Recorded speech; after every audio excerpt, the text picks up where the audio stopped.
আসসালামু আলাইকুম ভিউয়ার্স, কেমন আছেন আপনারা সবাই? আশা করি আলহামদুলিল্লাহ ভালো আছেন। আপনাদের দোয়ায় আমিও ভালো আছি।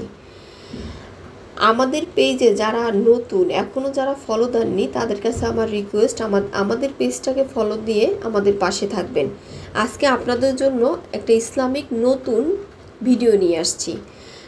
যদি আমার ইসলামিক ভিডিও আপনাদের কাছে ভালো লাগে তাহলে বেশি বেশি লাইক শেয়ার দিয়ে আমাদের পেজকে অনেক দূরে এগিয়ে নেওয়ার জন্য সাপোর্ট করবেন। এটা আপনাদের কাছে আমার রিকোয়েস্ট। ইসলামিক ভিডিও কার না ভালো লাগে? আমার তো মনে হয় সবার কাছে ইসলামিক ভিডিও শুনতে বা জানতে সবারই ভালো লাগে।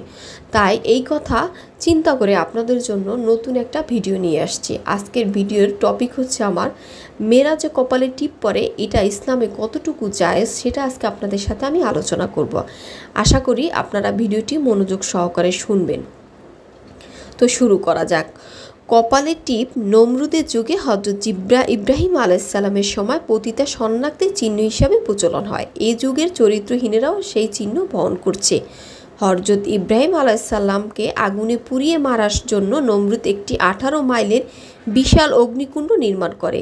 সেটি এত বড় ও ভয়াবহ উত্তপ্ত ছিল যে কোনো মানুষের পক্ষে হযরত ইব্রাহিম আলাইসাল্লামকে সেখানে নিয়ে নিক্ষেপ করা সম্ভব হলো না।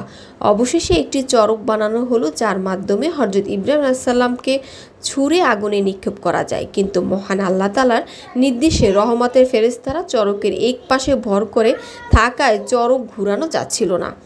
তখন শয়তান নমরুদকে কুবুদ্ধি দিল কিছু পতিতা মেয়ে এনে চরকের সামনে বসিয়ে দিতে, কারণ এই অবস্থায় ফেরেশতারা থাকতে পারবে না। তাই করা হলো এবং ফেরেশতারা চলে গেল। হযরত ইব্রাহিম আলাইসাল্লামকে আগুনে নিক্ষেপ করতে তারা সক্ষম হলেন। পরবর্তীতে ওই মেয়েগুলোকে রাষ্ট্রীয় মর্যাদা দান করা হলো এবং তাদের মাথায় তিলক পরানো হলো, যেটা এখন আমাদের কাছে টিপ নামে পরিচিত। যেসব মুসলিম নারীরা টিপ পরে তারা এই ঘটনা জানে না। জেনেও যদি কেউ পরে তাহলে সেটা তার দুর্ভাগ্য।